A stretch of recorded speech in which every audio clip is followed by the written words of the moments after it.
So my name is Jose Alfredo Suarez. I'm with a company called the Valera Group. Just a little bit of history. I've been an attendee and exhibitor of the TCTR for the last, since 2017. So going back about 7 years. When this originally started, very small group, very limited scope, but as capital funding has improved for contractors, architects, engineers, it's very important for businesses such as yourself to continue to improve yourself and to invest into your company. So today I'm going to be going over surety bonds, and I'll figure this quicker out eventually. Let me see if I can get this. It's got to mind its own. Go back. All right, here you go. All right, so I was born and raised in Chicago, live by myself. I'm married. I've got 2 boys, ages 7 and 5. The reason I got into risk management and construction is the majority of my family works in construction, either masonry, carpentry, plumbing. My dad, he owns a bunch of properties. He's not in construction per se, but he's a handyman, he can fix anything. And he always drove me along to do all the work for him. I remember being on roofs, I'm like, Dad, I don't think I'm supposed to be up here, but we got things done. I've got, in June of 2025, will mark my 20th year in the insurance industry, doing both bonding and insurance. My mom got me into the industry at a very young age. I took a liking to it, and I worked my way up from basically the print room to now being a producer at Valera Group. So I work with business owners directly. So I've worked in operations for about 13 years, and then I got into that business development side about 5 years in as a consultant. So I know how things work on the ground floor. I understand requirements, contracts, and then now I'm on the other side of that, trying to help business owners directly. About 200 clients or so from my previous agency, and now the majority of being MBE, DBE, WB, and veteran-owned businesses. I just gravitate toward those businesses. I like helping people who need help and are looking for an edge or an advantage. When you're a business owner, it sometimes feels like things are stacked against you, and you need people to be in your corner to be able to help you and kind of bring you up to speed and level the playing field. So that's kind of why I do this. And this will be around. I've held over 75 insurance and bonding workshops before. So if things like this happen, we'll figure it out together. So just by a show of hands, can anyone here tell me if they've ever been bonded before or ever gone through the bonding process? 1, 2, 3, 4. Has anybody ever skipped a project or contract because it had required a bond? A couple, yeah. So typically when you see, something that says, hey, you need a bond, right away, if you're not bonded, you jump away. You're like, you know what? It's not even worth it. They're gonna just ask me for a bunch of money. I don't even know why they need it. So my job is to explain to you 2 things: what a bond is, and kind of why it shouldn't be too difficult for you to obtain that bond. So basically, what a surety bond is, it's a guarantee. If you think of the word bond, you're bonded to the project, right? You're saying, hey, I'm going to guarantee that I'm going to perform on this project, whether it's service-based, whether it's contract-based, and you're guaranteeing that you're going to be able to complete it to one party, which is the surety. It's going to guarantee on your behalf the performance of a second party, which is you, the principal, to the third party, the obligee. So in this case, IDOT says, hey, we've got new lettings out. Here are all the contracts that are out there. You can bid on it, but you have to give us a bond. So in this case, the obligee is going to be the IDOT. The surety is going to be the surety company, and then the second party, the principal, is going to be whoever's going to perform that. So the surety, all it's going to guarantee is the performance of the principal to the third party. Sometimes it's IDOT, sometimes it's the general contractor, sometimes it's the owner, whoever that is. And then the obligee is the person that the principal has a contract to perform. It's like a bank loan, but it's unsecured. surety will only lend you money in case you default on a project. So the thing about surety and why it's seen as kind of a negative thing is because you never want to ever use a surety bond. If you use a surety bond, it's basically saying, I can't perform this project, I'm going to have to get out. What happens is the surety company will find another company to come in and finish that work, but then it will charge you for that. So when you're applying for a surety, that's why they ask you, how many things. They ask you if you own a home, how much money you have in your bank, if you own any other properties, if your equipment, because they're looking, the surety company looking to protect themselves in case you default from using that surety bond. So how can surety bonds help contractors win projects and basically become competitive? Well, number one, the pre-qualification, right? It helps you get the project. Now, if you're bondable, you separate yourself from all the other companies that cannot access bonds or they do not want to go through the trouble to get a bond. It gives the owner of the GC confidence they hired a good contractor. Right? You see the trucks insured, licensed, bonded, right? So now they take a badge of honor, I'm bondable. It will pay the owner in case of a default. Again, if you can't perform, the owner says, all right, well, I'll just put a case on the bond. Bonds also cover labor and material.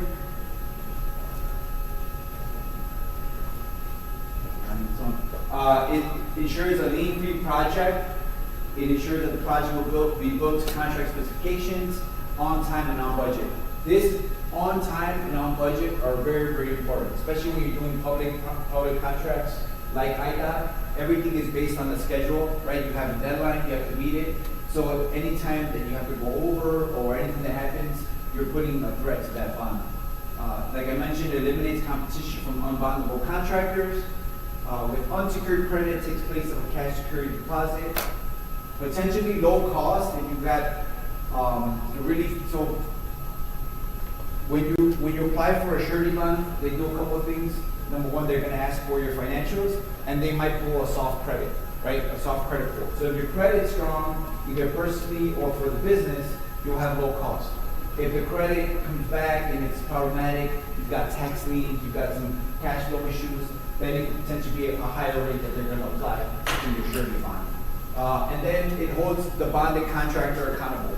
It says, hey, you're going to perform this. You cannot walk away. You cannot, too many times when a contractor gets into, or architect, wherever you need the bond, when you get into a job and it's just overwhelming, maybe you bid too low and now you don't have enough to finish it, and then you say, well, I'm out, leaving.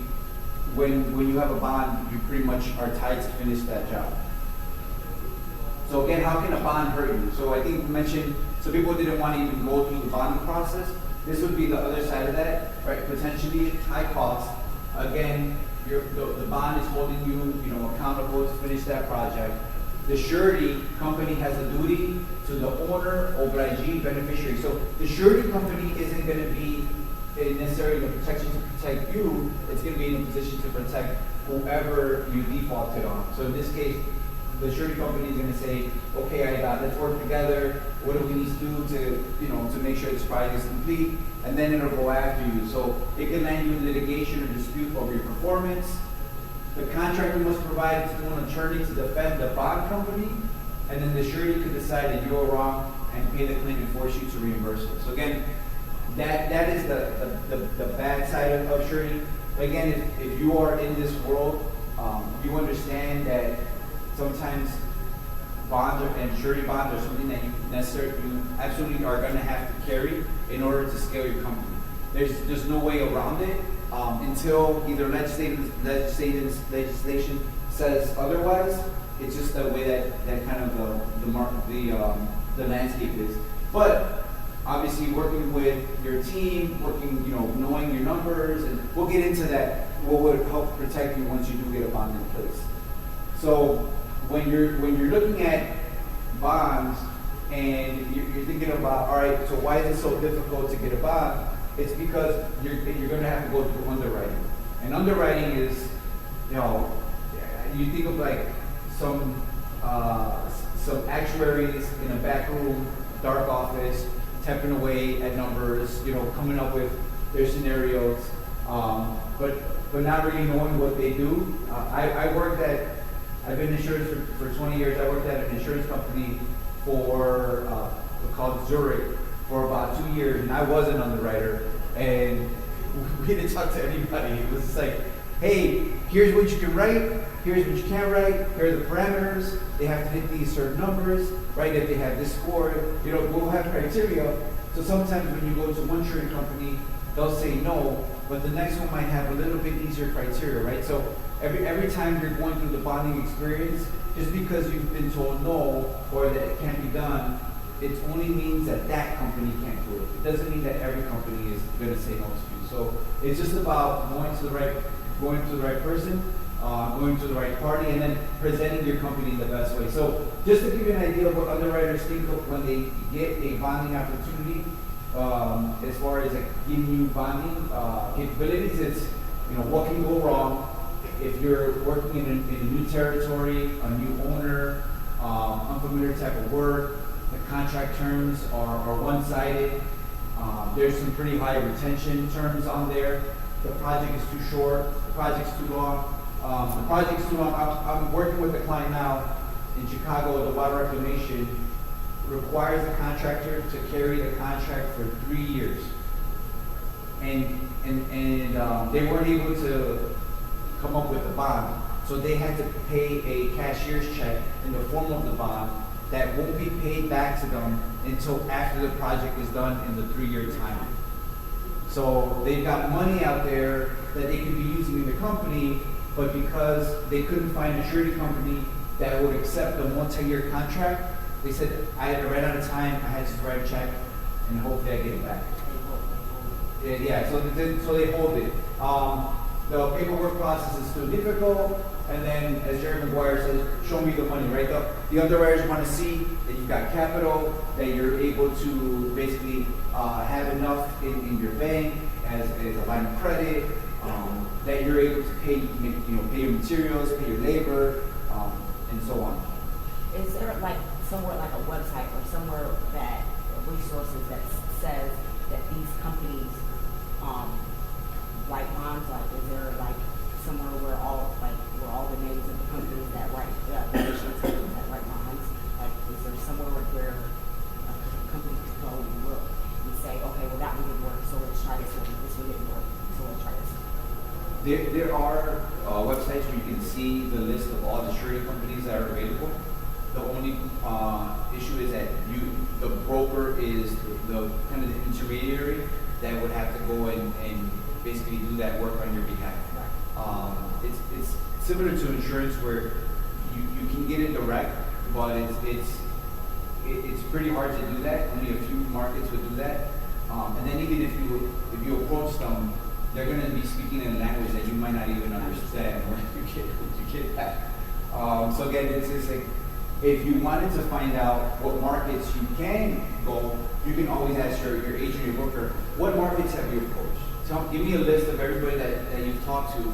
Tell me what they've said, and if they all said no, then you take that list, and then you go to another broker, and you go, here's everybody they spoke to, they couldn't do it. Do you have anybody outside of this list? They're going to have markets. And then you go to the third broker, and they're going to have markets.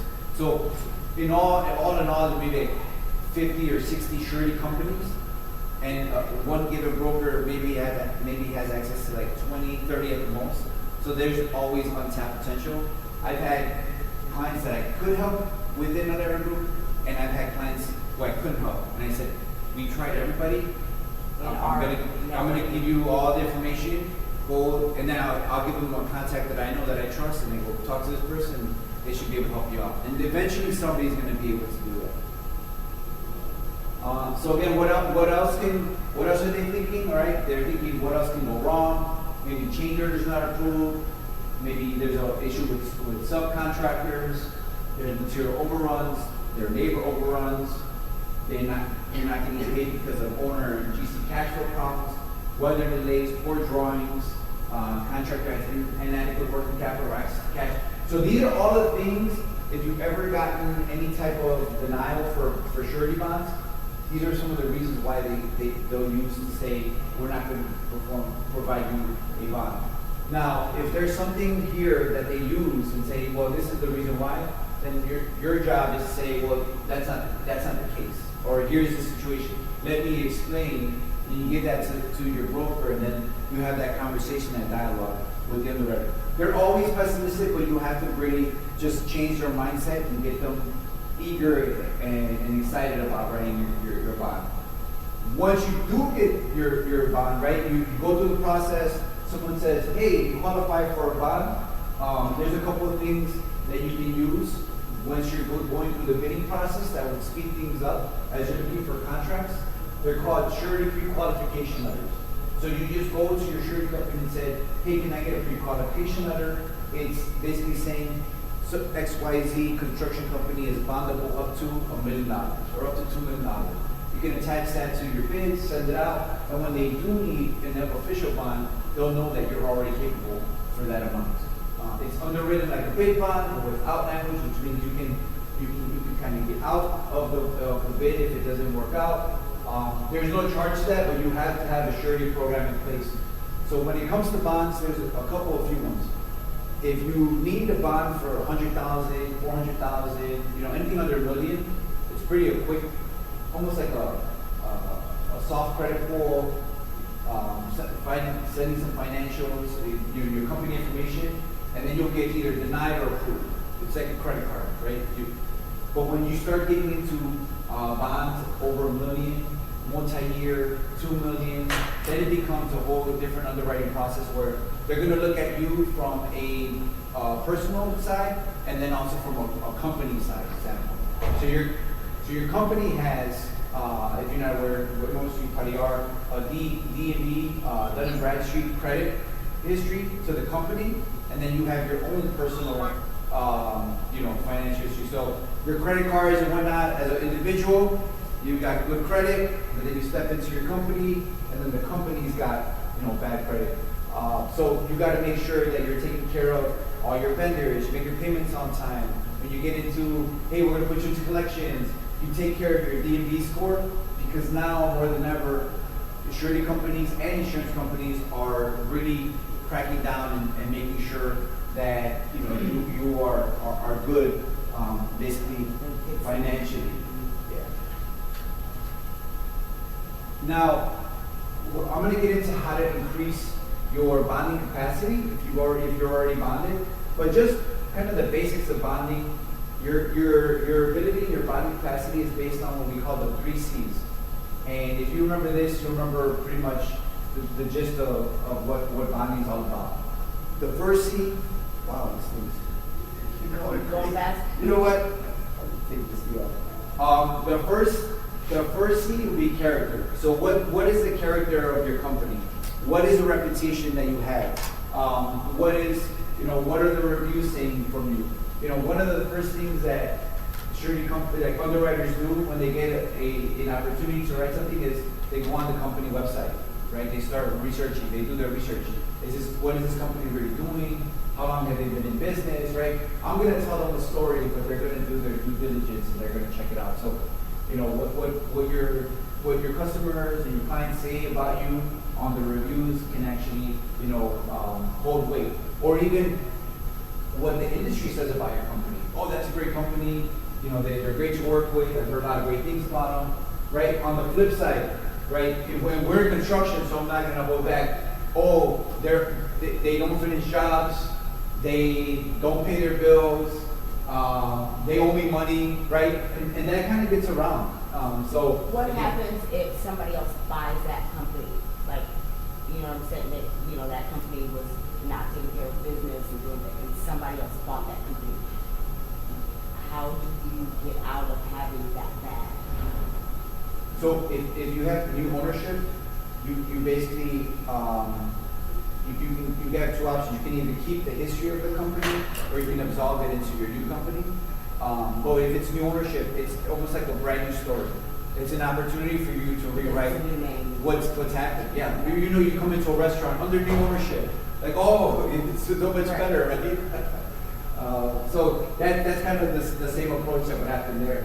Capacity, how much capacity can you hold, right? Like how much, if your biggest job was $100,000 and you're bidding on a $1.5 million job, can you actually perform that? Are you able to, I'm not gonna say which agency, but about 3 years ago, there was one contractor who bid on 9 projects.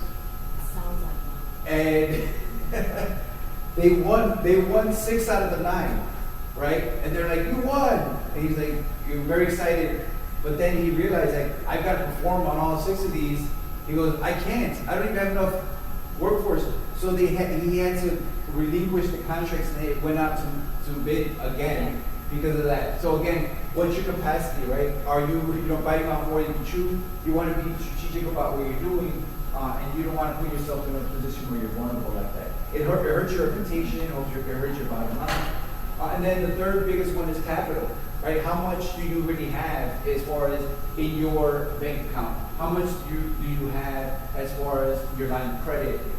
Anything that you have that you're able to kind of have in your back pocket to show the underwriters, yeah, I'm gonna bid on this. I have enough to pay for it. I have enough to pay for anybody that is going to be contracting me. That's gonna be the other 3 C's. So again, once you are bonded, you can either do it through a single job limit or a limit for your entire backlog. So again, I've had clients who started with $100,000 bonds, and then through the course of the year needed to increase it to $200,000 to $300,000. It all depends on the job, and again, it's not set in stone, so that's always going to change. So here are a couple of tips. If you're already bonded, kind of a couple of tips that you can start implementing it, so that you can start raising your surety bond capacity. So if you're, I know we had a couple of hands that were raised. I don't have a bond, right? The first thing would be is to go up and see if you can apply for just any bond, a single bond, because you'd rather have an answer now and know what you have to do to prepare yourself than come across a contract and say, hey, you need to get bonded and you need to bond within 2 weeks, 30 days. Now you put yourself in this position where you've got to rush to kind of get that. So the first bond is going to be probably the biggest hurdle, but once you have that bond, guess what? Now you've got a bond, you've got a surety program in place. You can start building.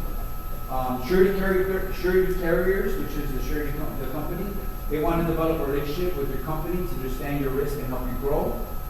The underwriters are going to want to see a natural increase in your project size. So again, I talked about $100,000 projects, $500,000, $1 million. Even the biggest contractors in the world, the Washes, the Turners, they've got 300 years in business. So they started with $1 million bond. Now, they're bondable up to $1 billion, $300 million bond, right? But they didn't start at that level. They worked their way up to that. Work with surety agents that have strong relationships with surety markets. You can present your company in the best light, and sometimes can request favors from the market. So if you work with an agency who uses one surety company and they're just, basically their biggest customer, they can say, hey, do me a favor here and issue this bond. I know you're on the fence about it, but let's work together.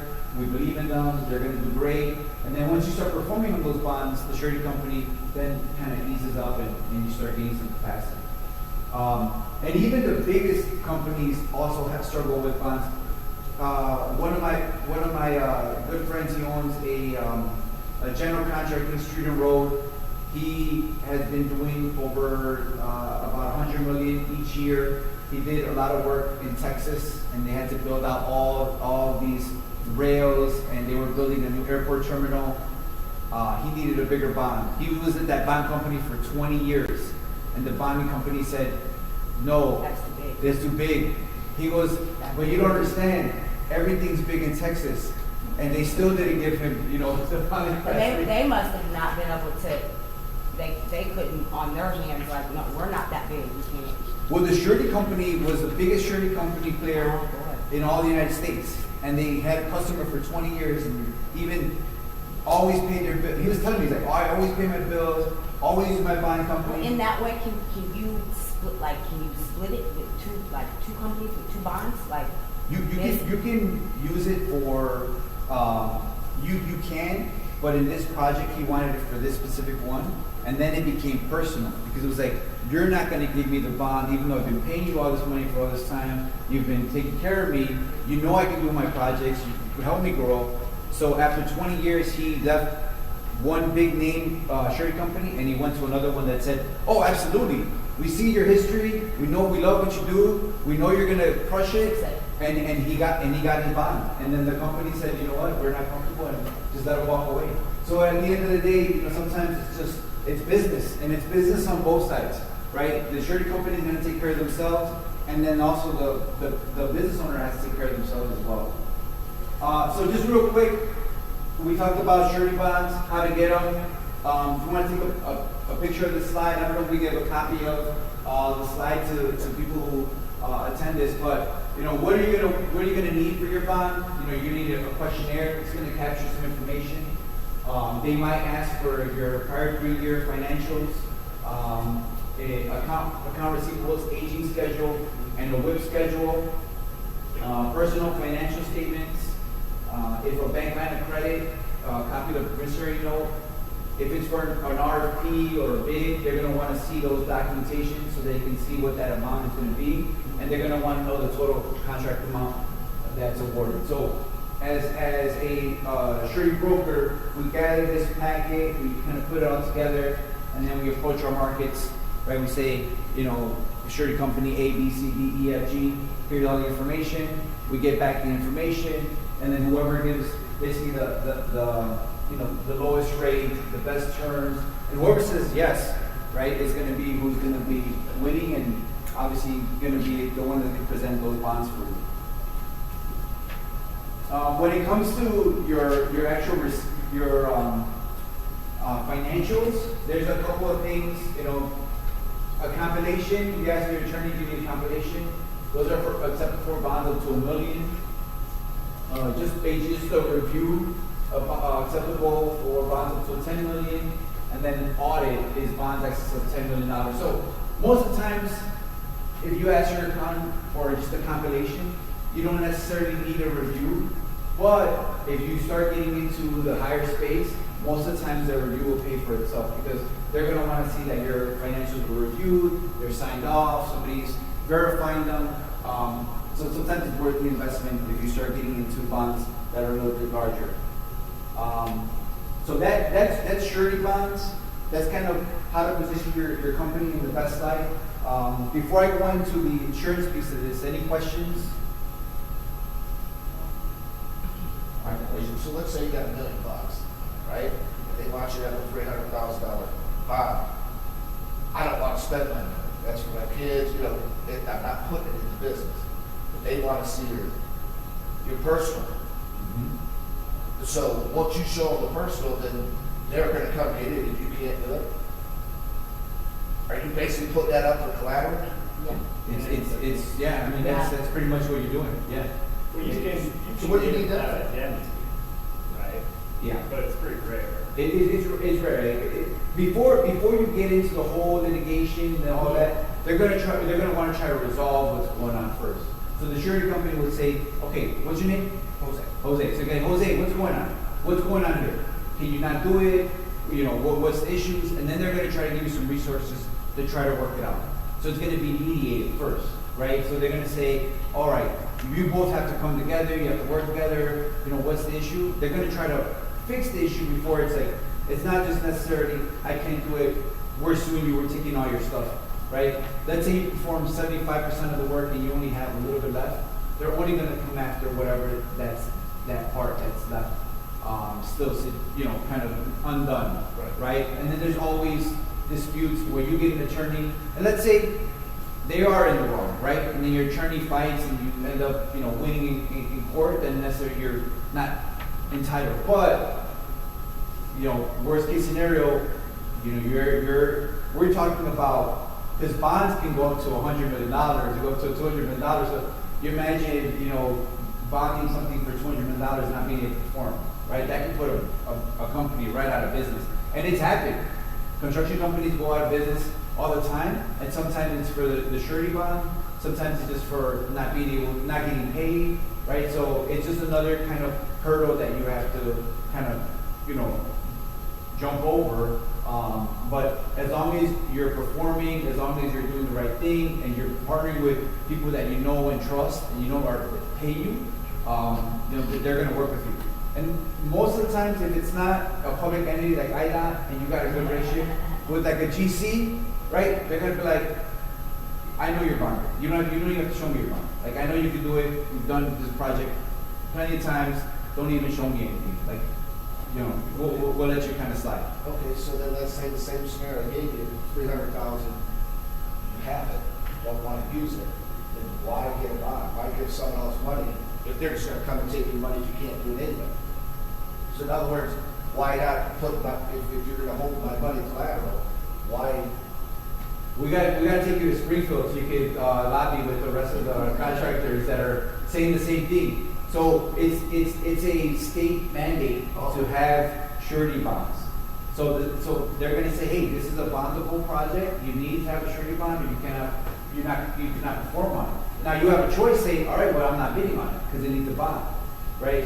But other contractors say, oh, well, I've done this. I know how to do it. I know I'm going to get paid on it. I'm going to go all in on it. So again, it's like a business decision that you have to make. You Now, just can't bond yourself. yeah, and again, that's why you're paying money to the surety company to take on that risk, because even for $1 million bond, your cost is going to be 1 to 2% of whatever that bond amount is, and that 1 to 2 to 3%, that's billable back to whoever's requesting the bond for. So when you're putting your numbers together, you say, oh, you want a bond? I'm going to charge you $30,000 for the bond within my bid, and I'll be bondable back to you. So they're going to pay you for what cost you're going to have out of pocket for it, but it's still up to you to perform. So you put it right in the bid. Yeah. Now, here's what I can do it for, plus your 30. No, it's not going to come out of your pocket. You're bringing it back because you're asking for the bond. Here's the cost for me to carry this bond for you. Yeah.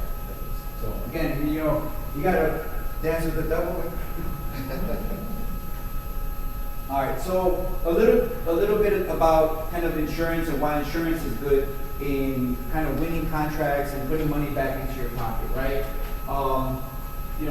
The companies that have understood insurance and have really been able to use insurance, and we're talking about rates, right? We're talking about what's your work comp rate, what's your GL rate, and once you get into this kind of middle market, larger tier contracts, your rate is really what's going to be driving your return or not.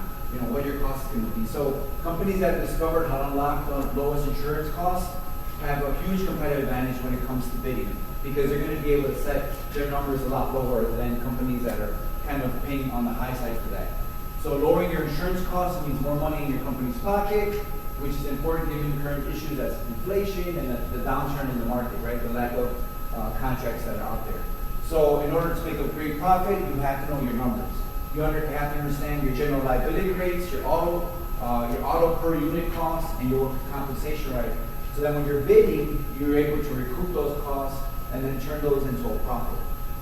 You have to know the difference between your manual rate on the work comp side and your net rate. So your manual rate is, hey, if you've got an electrician and I'm charging them 10%, for every 100, that's your rate. You got like a 10% rate. But when you factor in your premium discounts, your package discount, maybe you got a contractor's credit, your true net rate is more like 4% or 3%, right? So you just went from 10% to 4% by understanding what that rate is, and now you can play with your numbers when you're bidding and say, I'm going to bid it at 6, I'm going to bid it at 5, and I'm still going to make a profit.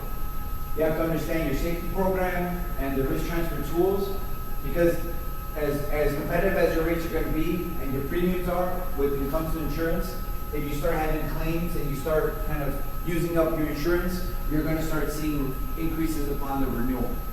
It's just the way it is. And then know why it's important to form a partnership with your broker to help guide you in these areas, whether it's claim assistance, risk transfer, just going out to market if you feel that the insurance has been going up each year without any claims. Obviously now insurance costs, just costs in general, have been climbing, but there's ways to prepare for that. So how to get the best rates for your company? If you've got insurance now, my recommendation is to get out to the market early and see if there's any other options out there, or work with your broker now. You know, companies are shopping their insurance within the last 2 years now more than I've ever seen. And you know, usually it's insurance was one number, it was low, you're fine with it, and you're fine. But now with so many things that are kind of affecting the bottom line, insurance is kind of the thing that's being reevaluated right now.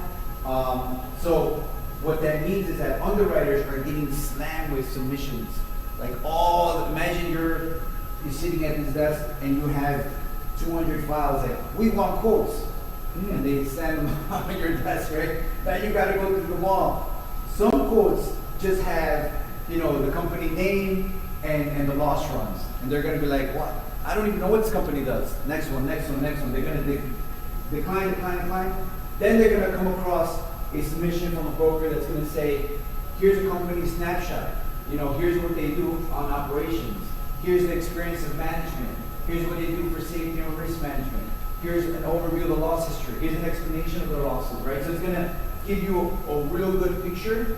It's gonna have copies of the safety manuals, anything you have for fleet management, your toolbox talks that you do. If you're a GC, copies of your subcontract agreements, insurance requirements that you make the subcontractors hold steady to. You're gonna have all 5 years of loss history from the company. You're gonna have that claim summary to show if you had some some tough years, you know, how you've been able to improve those situations. You're gonna have your insurance applications filled out to show, or a questionnaire to show what you do. And then just a general rule of thumb, if you've been with a carrier for at least 3 years, it's always a good exercise. Even with your same broker, just ask them, hey, I want to go out to market this year. You know, I've been with the same carrier. We've seen what's called like rate hike, like creeping, where it's like, you know, a 5% 1 year, and then another 5, and then another 5. You look back and like, oh man, it's a 15% increase. If I had gone with someone else, I would have stayed at that pretty much flat rate the whole time. So it's, you know, a lot of brokerages get complacent, and they don't really do too much, you know, due diligence to see what else is out there. Just some premium saving tips when it comes. Again, this is tips and tricks. If you hire any subcontractors, provide the carrier, the insurance company, a copy of the subcontractor that's used, a copy of the insurance requirements that they're using. Make sure that your subcontractor has an indication and a hold harmless wording in there. So too many times you come across scenarios where it's still being done, it's construction. You get the handshake deals. All right, I'm going to hire you. You're going to do this job for me. We're good, right? It's like, yeah, we're good, right?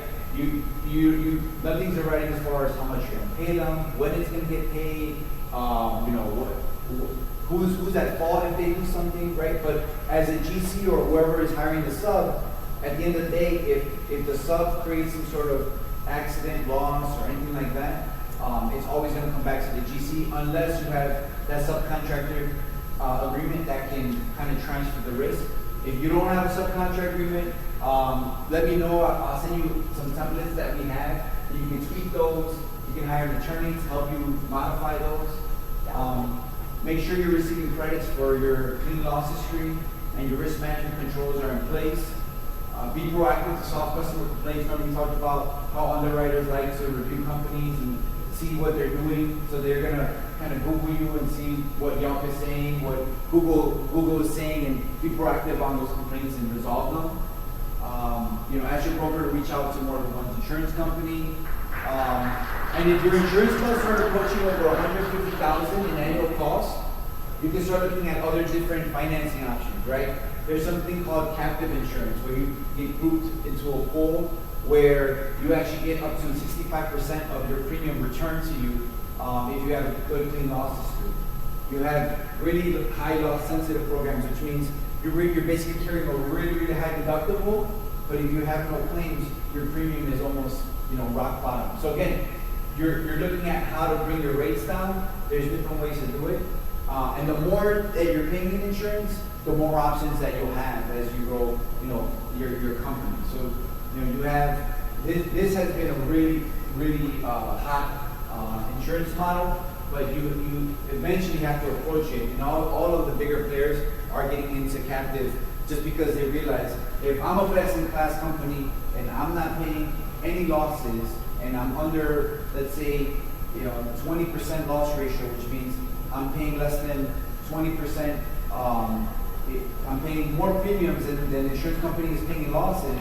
I'd rather just get into a captive with this group and then get a return on my dollar. You become almost like the owner of the insurance company. So that's kind of a separate insurance model, but it's one that's available now up to companies as low as 150,000. Before captive insurance, you have to be $500,000 just to get in there. Now, even as low as 150,000, there's programs for that. Audits, everybody's favorite topic in construction. So workers' compensation audits, real quick, tips and tricks, right? It's an insurance company's opportunity to reconcile what you reported at the beginning of the year and what you actually did at the end of the year. So, I have a lot of conversations with my clients, or even, clients that I'm talking to bring on board who want to say, hey, I'm only going to pay $100,000 in payroll this year, right? And then midterm check-in, I'm like, how are you doing? And, oh yeah, $700,000 in payroll, we're doing great. I'm like, you said $100,000, now you're at $700,000. Do you realize that at the end of the year, you're going to have to reconcile that difference? The second, I guess, pitfall is, all right, I don't even have payroll. Like, I use nothing but subs. Okay, great. Like, you started at a policy, it's a true story, $1,500, right? Because you had no payroll. I used nothing but subs. Okay, great. Then it came time, I'm like, well, just make sure you get all the work comp certificates from your subs, or that payroll is going to be on your, on your books. End of the year comes, we did a great year, $2 million, right? No cost. I'm like, where are the certificates of insurance for the subs for the work comp? Oh, we forgot to do it, or we're still waiting on them, yada yada. Well, guess what? After your work comp expires, within 30, 90 days, not. Who is it? Oh, it's the auditor. They want to reconcile. They want to see kind of what you did on the work comp side. Okay, here are my 941s, here's all my ledgers. Hey, we paid all these subcontractors all this money. Where are their certificates? Oh, I don't know. Well, guess what? All that money now gets jammed into your work comp. Now, all of a sudden, you've got class codes that you didn't realize they were even existing, right? You got a roofer, you got a masonry guy, you got plumbing, and now you've got to pay that, right? Because in Illinois, work comp is statutory. So even if I got a guy off the street and said, hey, come work for me, and they get hurt, guess what? That's your work comp claim, just like that, right? So when you hire subs, you have to make sure that you're vetting them and you're seeing their certificates and you're showing that they've got work comp. Otherwise, it not only will it land under your payroll, but if there's any claims, your work comp is actually going to pay for them as well. And then the other kind of, I guess, trick that a contractor does is, I've got work comp, but I have no employees. Oh, and I'm going to exclude myself as an owner, but I'm just going to show that I have work comp. But there's nobody, it's a ghost policy. It's covering absolutely nobody. Then they get to the job and say, yeah, we got work comp. It says owners are excluded, and there's the owner kind of working, on the job site. If there was any type of work comp claim, there's a huge exposure there, right? Because the owner is not covered, none of the employees are covered, subcontractors are not covered. So again, you kind of got to do things right when it comes to work comp. And once you pick work comp, you have to be very careful with it because it leaves a big history for your company. You can track back to, back to 10 years when you had your first policy, when it was canceled, your audits, what happened. So unpaid audits will count against your company's credit score and limit future quotes. Right? You burn too many bridges in work comp. You get the audit that you didn't want because it was kind of your fault, and then it's time to pay it. You don't pay it. You go to the next insurance company.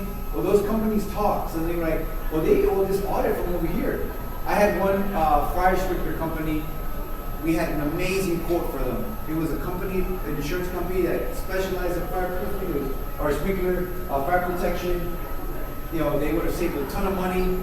And then the underwriter's like, oh wait, they have an audit that they didn't pay from 08 or 03. If they fix that, then we'll bring them back on as clients. And I was like, so we came back to them and said, hey, you got an audit? They're like, oh, well then let's go somewhere else. I'm like, so again, the history is there. Audits are typically conducted by a third party. So again, it's not going to be like a Traveler or Hartford that's going to do the audit. It's going to be somebody that's outside of that.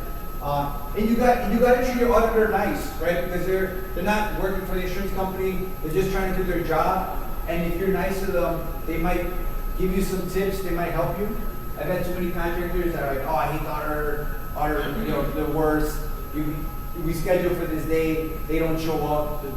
Their office is closed, right? Now the auditor is like, I've tried reaching out to you 3 times. You know what? I'm just gonna make up your audit, and here it is. You owe 25% more of whatever your work comp was. And what's happening now, and I wanted to write a blog post about this. What insurance companies are doing now is if you're non-compliant to an audit, they're automatically hitting companies with up to a 25 to 40% surcharge as a non-compliant audit charge. So I got one client, I go, complete this audit, please. Auditor, you got to do this audit. We'll get to it. They didn't do it. Next thing you know, their work comp premium bill, an extra $35,000 on top of that as a non-compliant audit charge, basically saying this is their audit. We had to go back to them, we had to reopen the audit, we had to get them to basically get that off of their books, because then they'll say, you gotta pay this or we're gonna cancel your insurance. And now it's baked into your monthly cost. So if you're paying $5,000 a month, now all of a sudden it's like a $9,000 bill that you've got to pay. So again, you gotta treat these audits as very important. Audit typically applies to workers' compensation, general liability, and professional liability. And again, this is what I mentioned, any subcontractors who fail to demonstrate they have work comp coverage will be placed under your own company payroll. This is very important. You not only get an audit on workers' comp, but also general liability. So if you have a dynamite year and you blow through your work comp number here, you'll also get audited twice, both on your GL and your workers' comp, because they're most times rated off the same payroll. Just the workers' compensation tips on the audit, right? We talked about what to prepare for. Give your broker an honest assessment of where you think you're going to be, right? If you're going to have a dynamite year, plan for a dynamite year. If you're going to have a bad year, plan for it, but don't, try to say, I'm not going to, I had company business owners who started at, $300,000 in payroll, had $1 million year, and you knew this company was going to keep going, and they're like, no, we want to keep it at $300,000. It's like, no, but you're going to have to reconcile at the end. So just try to meet somewhere in the middle if that's the case. Be prepared to pay if you know you ran more payroll than estimated. So between 6 and 9 months, you should kind of know where your payroll is. So if you know you're going to owe an audit, ask your broker to give you an estimate of how much that's going to be. I'm going through that scenario right now, and I tallied it up, and I told him it's going to be about another $17,000 that you're going to have to pay at the audit. You had a great year, happy for you, but just pocket that because they're going to come looking for that at the end of the year. Just telling you right off now. And that was our 9-month check-in. Make sure you pay your audit, which will help companies' credit score and allow for future quotes. Again, remember I talked about this refunding to the auditor, either by phone or email. They're not the insurance company and our people. A lot of times, what they're trying to do now is they're trying to email. They're just saying, here's an email, here's everything I need. You can at least request for an auditor to come in person. Say, hey, I'd rather somebody come in here and collect my information. I think face-to-face is a little bit better. But if you're comfortable with email and comfortable with sending anything out, by all means, what's your preference? Again, collect the COIs from the subcontractors and track when they expire. If you have a COI and they provide it to you 1 month into the project and the work comp expired and you failed to follow up and get the renewal, chances are they might have not even renewed that work comp. So they work 11 months without any work comp coverage, and we all know if they have no work comp, all of a sudden you've got to pay for them. Check your policies to confirm if your policy is auditable or non-auditable. Most times it's going to be auditable on the GL and the work comp. And then I guess a tip or trick, depending on if you're seasonal, right? Landscapers, concrete. There's now, if you've never seen this, I always bring this up to my clients. You have pay-as-you-go or self-monthly reporting on the work comp. It helps you avoid the audit, and you don't have to pay premiums during the times that you're not working. So what it means is, the month of January finishes, and I have no work, at zero. Report it to the insurance company, I pay 0 premium. Here comes February, right? Again, no work, 0 premium. March, a little bit of work, and maybe 100 hours. I'll get billed on the 100 hours. And then here comes April, and boom, construction's in the full force. I got all my laborers, got my field guys out, payroll that I ran, $1 million into the 1 month. Boom, here's the bill for $1 million on work comp for that month. Then it's like a spike, right? Or like a health line, like a pulse.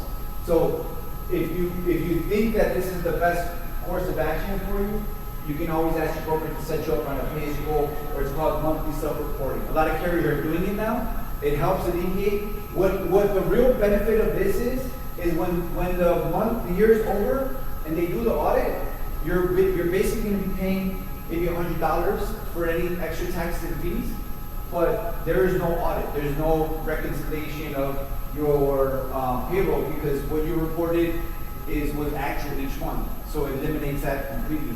And again, it helps you save for money that you might not be using during those seasons. The contract question. time. Got a question back here? Hey, I'm Yes. Stephanie from Prosperity Property Services. So what advice would you give, I'll give you an example. We just had an audit, and it seemed like they changed our classification elements without telling us, where it increased, doubled our rate, And I was like, well, I thought it, my insurance agent didn't even catch it, because our rate went from like 20,000 to double that, right? So what advice would you give for someone who, when they get their audit and their classifications, does your company look over to make sure that the classification doesn't change? Because I feel like if I went to audit, I would have just paid all that extra money. That's a great point. I would say 8 times out of 10, those audits are just ways to get more money out of you. Yes. I've helped clients fight off $30,000 charges, $20,000 charges, $5,000 charges. For a company to change their classification on you is a really big deal, because what you set at the start of the policy should not change under law as when you're audited, right? So they can say, hey, going forward, we're going to change your class code to this because we noticed that you're doing that. But at the audit to change that, that's pretty rare to see. So again, your broker should have been in front of that and been the one fighting for you. And then in the worst case scenario, I had a situation similar. It was a $60,000 additional premium because of the change the classification. They weren't a client back then. They're a client now. I told them, like, don't pay it. Fight it. Let them know they came to your company, they saw what you did, they were on the job site, they did a loss control, you reported it, you told the broker. They ended up going back and forth, and finally they relented and said, all right, we're not gonna charge you this, but we're not comfortable with what you do. You're gonna have to find a new insurance company for the next year. Which is, You're right, because once I filed it, they changed it, but you have to fight for it. you have to fight it. Yeah, if you see an audit and it just says pay $10,000 and you pay $10,000 without really doing any work, yeah, because it's just like really easy. We have something at our agency called audit rate, which would double check the class code, double check your payroll, and it's in the audit department basically that would do that. But no, good for you for catching that, because I think I get called on those audit issues a lot because it's like, one time they took a subcontractor who was like an outside vendor and they just lumped them in there and said, you're responsible for this vendor. Who wasn't even a subcontractor, so, yeah, I work as a broker, I don't work for the insurance company. I work for the client. So is anyone familiar with this, what's called the CCPAP, the Contractor's Credit Application? So the Contractor's Credit Application in Illinois is a way to get up to 40% credit on your workers' comp policy. Number one, to qualify, your policy has more than 50% of your premium to one of the class codes that's on the contractor's credit application. I think it should be on the slide, all the class codes, yeah. So if your work comp class code falls into any of these, then you may qualify for a contractor's credit. The only caveat is that your experience mod, if you're familiar with that, has to be under 1.0. You have to fill out this, what's called the contractor's credit form, about 60 to 90 days prior to your renewal date. It can actually be filed up to 18 months after your policy has been issued. If you have an eligible class code, make sure you complete each year. That way, when I go to an insurance company, I go, oh yeah, here's their payroll, here's what they're paying. Oh, and by the way, there's a contractor's credit. Make sure you apply that. And sometimes it takes premiums from 100,000 to 60,000 because it's being used. And if your mod is over 1.0, you no longer qualify for the contractor's credit. So this is very prevalent in Illinois and Chicago County because a lot of the contractors are union. So their union rates and payroll are $1 million, $2 million, $3 million. If you're private and you're not union, your payroll is nowhere near those union rates, right?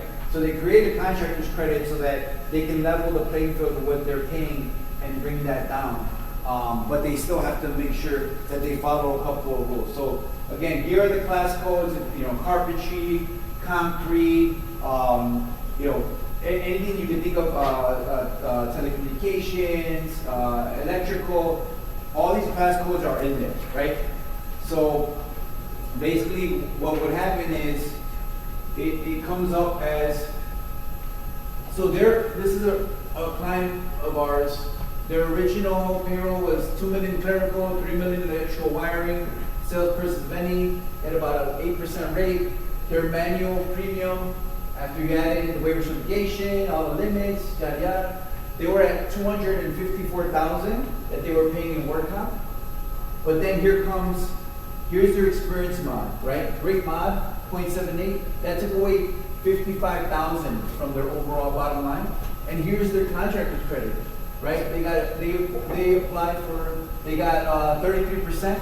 That was another $65,000 that were taken off. They actually had to add some more premium because it was coming down so low. So where they started at 254, they ended up at 159 based on discounts and the contractor's credit that was applied there. All in all, when you add in another premium discount here, a couple of those surcharges, their bottom line looks like at 155. Had they not had any of that, they would have been at 254. So they basically shaved off 100,000 off of their work comp base using a good mod and the contractor's credit. Can I ask you a question on that? Yeah. So, you got down to the schedule modification and you said they must have brought it down too low, so they had to add some back. Why is that? Because that's one thing I'm always watching is the schedule mod, and they're changing it year after year. And it seems like nothing but a tool for them to manipulate the premiums on this. That's 100% what it is. It's like a dial. It's saying, so what you're referring to is this 1.20, the schedule mod. That's controlled by the underwriter. The underwriter can either bring that to under 1.0 or over. When it's over, all these discounts, because it was so low, they added 26,000 back onto the premium. And the reason that they justify it is they're basically saying, we're taking on a lot of risk here. You've got a lot of payroll that you're running.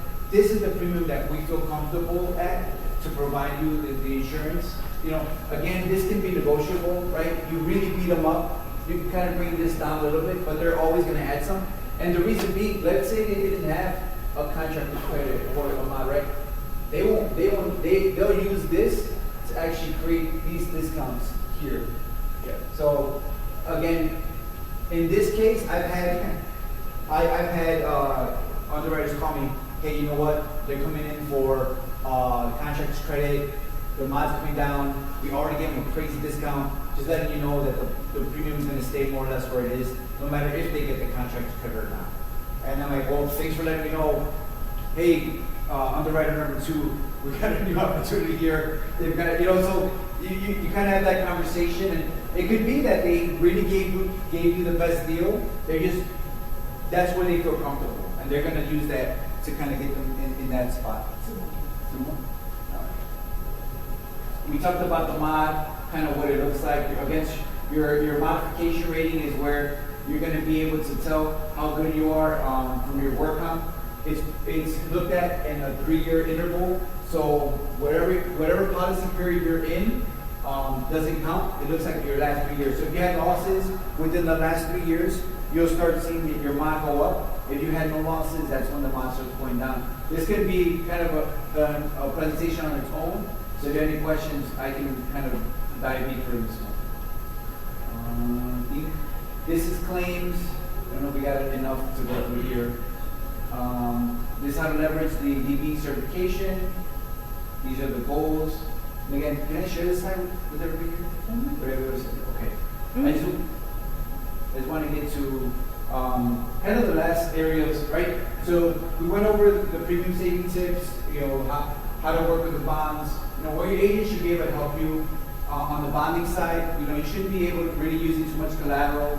You should be expanding your bonding capacity, help your business grow. Now there's electronic bond delivery where you don't have to get paper bonds everywhere. If you were hurt by COVID, your finances should be able to build it up again. If you finish with those old bonding projects and you want to kind of create your bonding capacity again, they should be exonerating you from that old bond. And they can look at what rates you have right now and let you know, like, hey, I benchmark your rates, you're over by 2-3%, and then getting your first bond. Again, your bond agent is going to be pretty much your champion to fight against surety companies. They're going to get you, lower rates, bigger bonds, going to tell you where you can improve, indemnity provisions, work with the underwriter. On the insurance side, your broker should really be looking at your policy for exclusion. We talked about the class code, making sure your class codes are correct, providing networking opportunities to meet other clients within the company. Your safety should be coming out of your broker, or they should have sort of resources that can help you. The policy, we talked about, establishing a response to the auditor and preparing for that. Your modification, your EMR, your mod, you can forecast that up to 18 months. So if you're having losses this year, we can tell you what that mod's going to look like using some of the tools that we have. And then you can benchmark against your competition. A lot of times, I'll have people come to me and say, hey, Jose, look at my policies, tell me if my rate's competitive compared to everyone else. And we have, there are so many other contractors that do the same thing, we can tell you where your rates are, whether they're on the high side, on the medium side, or the low side. So you can know if you're competitive. And I got a question, if they say they are like different, say they're on the high side compared to another one, can you tell them, like, give them resources to say, well, this is the reason why you're not matching? Oh yeah. That either it's through their claims, why they're paying too much, or they just haven't found the right insurance company that has a special program for them or works in that space. I helped the contractor, carpentry drywall, basically slash, their rates are half of what they used to be. And it came at the right time because they ended up doubling their payroll. And I showed them, this is what your insurance premium would have been with your old rates, and it was like 100,000, and then here's ours with our rates, and it was like 60,000. And that was without the contractor's credit that was coming. So they ended up saving about 55,000, and their rates kind of came all the way down. So again, when you're thinking about your team on the bonding side, on the insurance side, your job is basically to go out there, perform your services, You do what you need to do for your contract. Your team should be a good surety bond agent, a good insurance agent that's construction oriented, a good CPA that understands construction, a good attorney that is in the construction field, and then the banker that understands construction as well. That's basically your dream team. I had one of my clients, my favorite clients, he goes, I'm dumb as a rock, but I know who to hire for my company to make it the best. And I'm like, John, what are you projecting for this year? He goes, we're going to make $18 million this year. I'm like, he goes, I just know how to hire the right people and put them in the best place. So I'm Jose Ferrer Suarez. Thank you so much for your time. Here's my information. You can reach out to me on LinkedIn, email me, but I appreciate your time today. Thank you.